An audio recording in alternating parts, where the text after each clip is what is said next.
The night the world fell apart for Riley Vance wasn't marked by thunder or flames or anything spectacular. It was marked by silence, the kind that comes after the roar of a motorcycle engine you've ridden for years disappears behind you forever.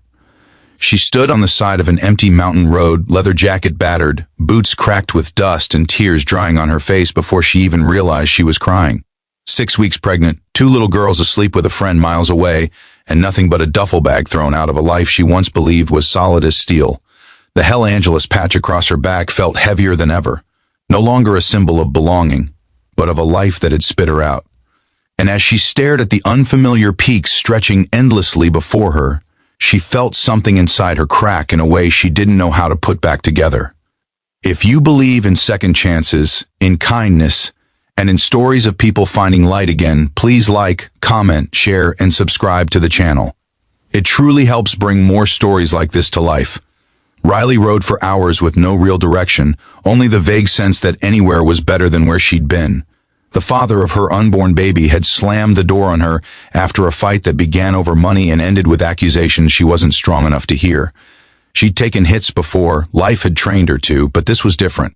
Something about the way he had said you're on your own had carved a hollow inside her that echoed with every mile she traveled. Eventually, fatigue won, and she turned down a dirt road she barely noticed until her front wheel found it. The sun was rising, casting warm gold over a cluster of pines in a clearing where a small cabin sat like an abandoned memory. It looked unused, almost forgotten, with a sagging porch and darkened windows. But the moment she cut the engine, relief washed over her like a tide she didn't expect. She didn't break down immediately. Riley never broke.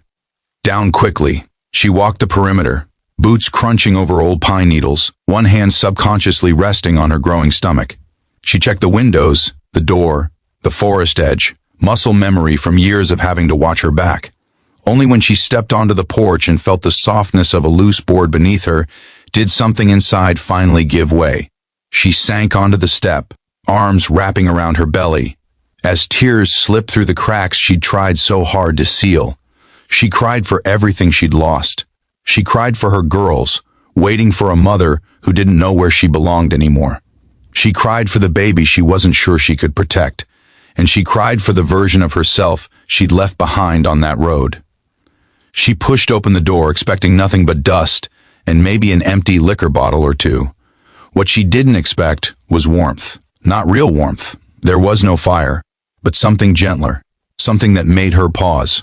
The cabin wasn't abandoned after all. A couple of blankets folded neatly on a cot. A faded photograph tacked to the wall of a smiling woman holding a newborn. A collection of children's drawings left forgotten on a small table. It felt like a place someone once loved and someone else might still need. Riley hesitated, feeling like an intruder, but exhaustion weighed her body like sandbags. She set her duffel bag on the cot, pressed her palms into her eyes, and told herself it was just for one night. But one night became 2, and 2 became 3, and soon the cabin felt like a place she had stumbled into exactly when she needed it most.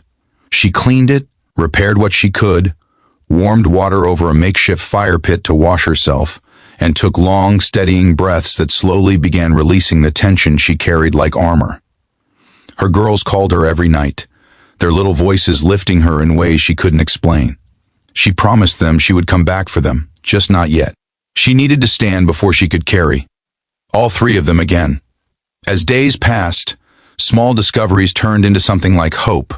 Beneath a loose floorboard, Riley found a metal tin filled with letters, beautiful, heartbreaking letters, written by a woman who had once lived in the cabin. The letters described her struggle through loneliness, loss, and finally finding the courage to leave a life that was hurting more than helping her. Riley read them slowly, sometimes in the soft glow of dusk, sometimes with early morning frost still clinging to the windows. And every time, she felt a strange connection to the unknown woman, like their stories were threads woven from the same cloth, separated only by time. One morning, Riley woke to the faint cry of an animal outside. She stepped onto the porch to find a small, injured dog trembling beside the steps. Instinct kicked in, the kind of instinct she'd honed as a mother, as someone who knew what it felt like to be small and scared. She carried the dog inside, cleaned its wounds, fed it scraps, and whispered to it softly as if the creature could understand the words she couldn't tell anyone else. The dog stayed near her, following her like a shadow, curling beside her stomach as if guarding the child within. And that's when it happened, the miracle she never saw coming. The owner of the cabin returned. Riley froze when she heard footsteps outside, her breath catching like a trapped bird. She expected anger, accusations, a demand to leave. Instead, an older man stood in the doorway, weathered by time but gentle in the way he looked at her. He saw her fear, her weary stance, her hand instinctively shielding her baby, and something in his expression softened. He explained the cabin had belonged to his daughter, the woman in the letters, who had passed away years earlier. He had kept the place exactly as she left it because he couldn't bear to let go. But seeing Riley there, pregnant, broken, and trying to rebuild in the shadow of someone else's grief, he felt something he hadn't felt in a long time: purpose. He told her she could stay. No payment, no conditions. He simply asked that she allow herself a chance at healing, the way his daughter never did.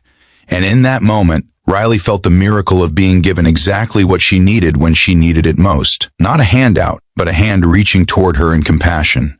Weeks later, when Riley reunited with her daughters and brought them back to the cabin, the place felt full again. Laughter where silence once lived. Light where shadows once weighed heavily. She wasn't who she used to be, and she wasn't who she would become.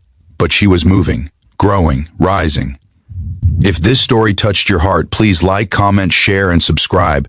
Your support means the world and helps keep these emotional stories alive. Before you go, please comment below what part of Riley's journey moved you the most.